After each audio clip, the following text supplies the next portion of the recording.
You are listening to the podcast of the Ask-Avani-Show.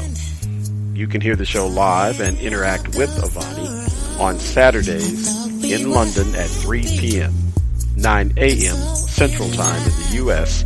on SoMetro Radio.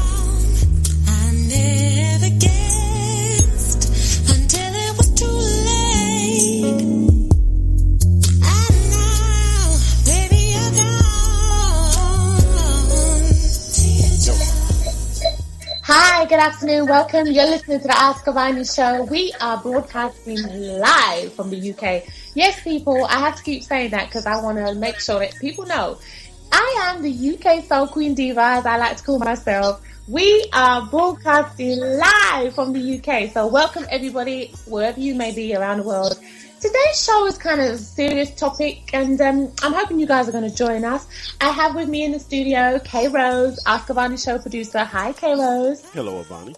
Hello. Another topic this week, which is kind of serious, because, I've been sharing my thoughts on it on social media, letting people know what we were going to be talking about today.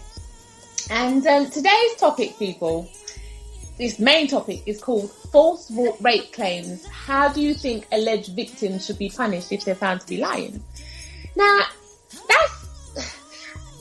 we see these things on the news, and it's usually, some guy who's been accused of raping somebody, and his anonymity, he doesn't get it.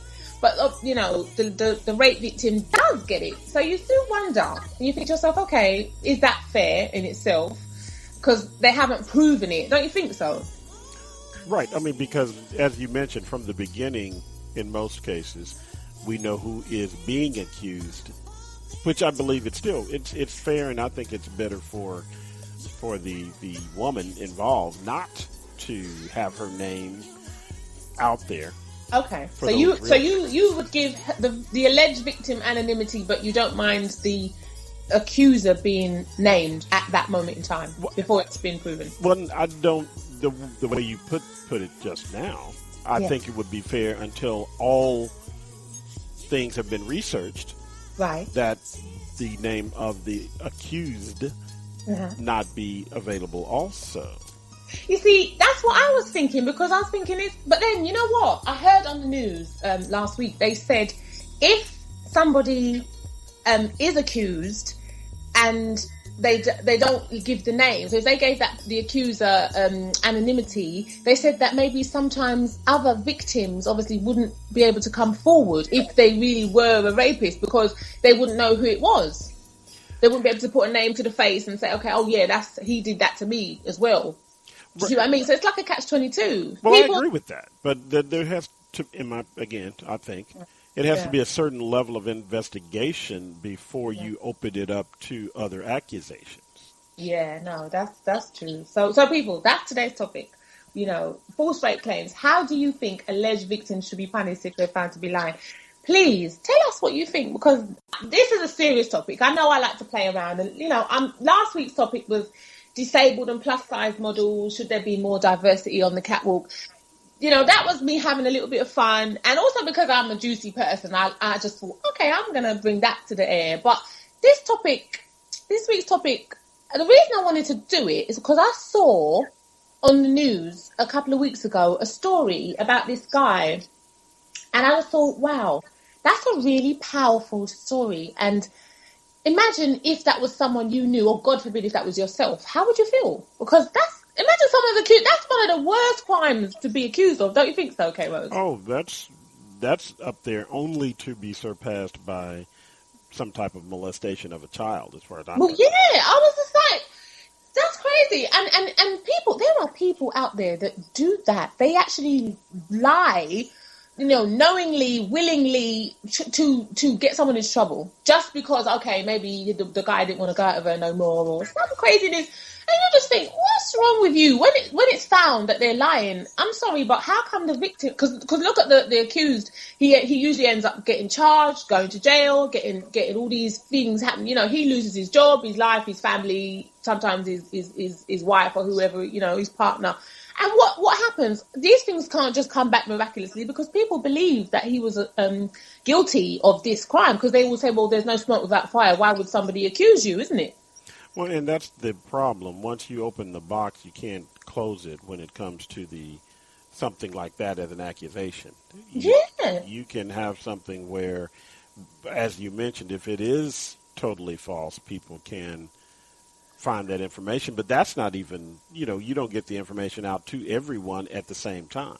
No. I mean, it upsets me when I think about it because there's so many stories like this and other types of things, which when you look at it, every time I turn on the news, I read the newspaper, when you're just going about your daily business and that will pop up and I'm just thinking, wow, what is going on for someone to, obviously at the time, when you first hear it, you're thinking, oh my God, I'm so sorry to hear that that's happened to somebody. And if that person did it, I hope they throw the book at him. And see, that's the first reaction, isn't it? Right. And that's, but we are compassionate and we have and I'm speaking from my experience as a man, where I'm compassionate and protective of all those that are females. And so we have a direct, immediate response when we hear someone has been accused in most cases because we we normally believe the accuser instantly because why would you accuse someone? Exactly. Why would you say that? That's one of the, like I said, that's one of the worst crimes to be accused of. So you wouldn't expect somebody to accuse somebody of something like that lightly unless they believe that person did that to them. As far as they're concerned, that happened to me and he or those multiple people were responsible. You ain't going to turn around and say, oh, they raped me just for fun. Well, but you used an interesting word there. You said lightly. And that's, some people may not do this lightly. Some people may actually do this out of another reason, which could be out of mental illness, so I can put that into the mix. We're going there. Or emotional and just out of anger and spite. So it's you have a topic that is very, very, very it's a serious topic with a lot of different angles to it. Well, yeah, and that's the thing, because, okay, if there's anyone out there that's ever known anything like this type of situation, then please, I'm not trying to offend you, please accept I'm not trying to offend you, but it was something I wanted to bring to air, because when I see it, I just think, can you even imagine having that happen to you, much less to someone you know, especially if you know that person and someone turns around and then it's everywhere. It's, they've been arrested and it's all over the news and you're looking at this thing and you're thinking, hold on a second. No, I know him or so-and-so. He wouldn't do that. They wouldn't do that. And, or if you've been accused, I wouldn't do that. Why would somebody say that I've done that if I haven't done that? We're going to talk about some of the reasons today, people. Why? Well, I say reasons, their reasons, because I don't agree with these things that they call reasons. They're crazy. It's not mine. I thought they're crazy. That's not normal. To falsely accuse somebody of a crime is bad enough, but a crime like that, you're just going off the charts. That's just off the scale. I mean, there was a story that I saw. The main story that I saw that made me want to do this topic in this way was Anthony Crook. He's like an ex-banker. Uh-huh.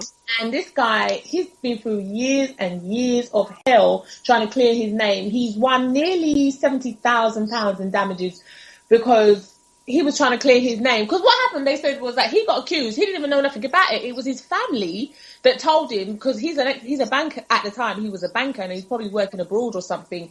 And then his family will call him and tell him, listen, your picture is all over the newspapers and they're saying you're a rapist. Now imagine how his heart must have stopped when he realised that he was being accused of this. He said he tried to contact the police and they were like shooing him away and telling him, no, we don't need to talk to you. And he's trying to leave his contact details so someone could get back to him so he can clear it up.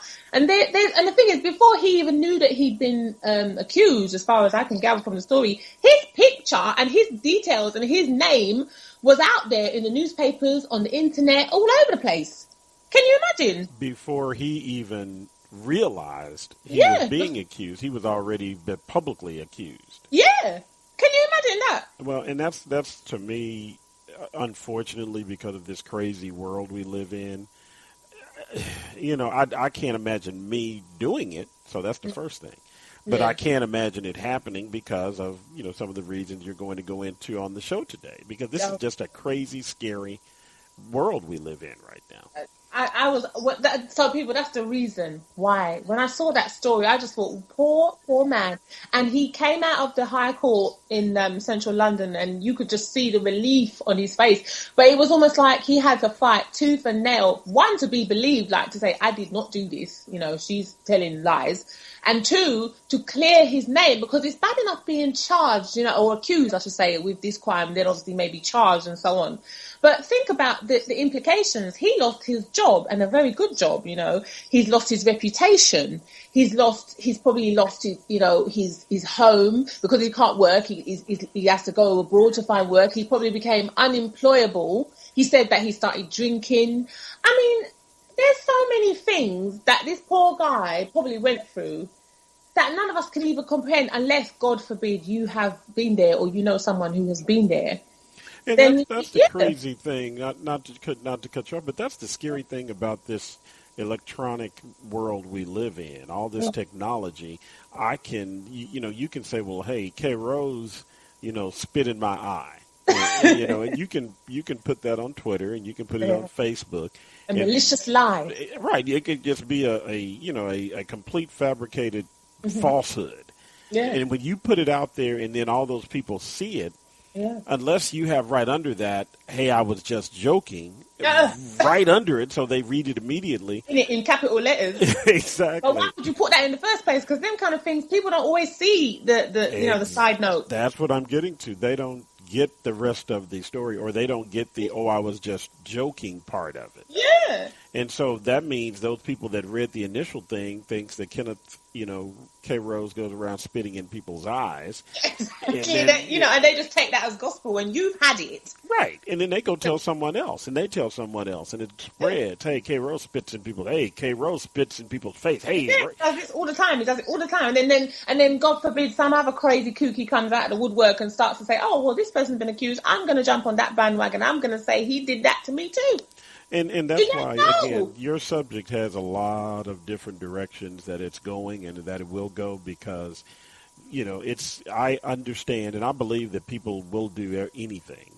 There were stories, if you remember, here in the United States where a woman drove her children into a lake and let them drown. And then this was many years ago. And then she blamed a person and said, hey, someone hijacked me and stole this and that. Okay. Uh-oh. Hold on. You know something? Now you bring that up, I think I do remember that story. Yeah, I do. I'm sure I do. Listen, some of these people, they need help. That's the key. Oh, my God. That's the key. And then, we're really in the middle of that, one of those stories right now because of what happened with the plane crash. Yes. Oh, God. Now, oh, wow. And so that's why I'm not going to tangent on that, but to think that somebody can do something. Yeah. That person, it looks like he did something that was on the same level as I consider with accusing someone of rape. He took something to a whole different level for reasons we don't know right now. And maybe we may, God forbid, we may never know. This guy.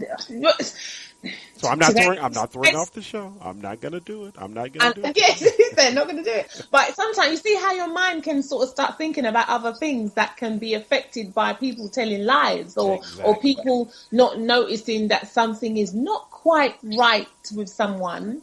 And then the way it manifests is because of something really catastrophic or really life-changing for someone else because this person has, whether they've just, had a bad day or they forgot to take their medication or, something. And, well, maybe we can do a show about that type of mental illness in the future because that's another topic because, wow. When people are ill, however that manifests itself, that can really destroy lives. You may not kill someone, but you may as well have done because you kill their reputation, you kill their chances of being employed, you kill their relationships, Well, and that's part of what you're talking about today. You're basically talking about destroying someone's essence and what they think of themselves. So it's an important, let me say important again, important topic that you have today. Yeah, it moved me enough that I wanted to talk about it. And as I say again, I don't want to offend anybody who has unfortunately been through anything like this or knows someone who has, but I just wanted to bring it to the fore because there are some people out there who are just plain evil. I will go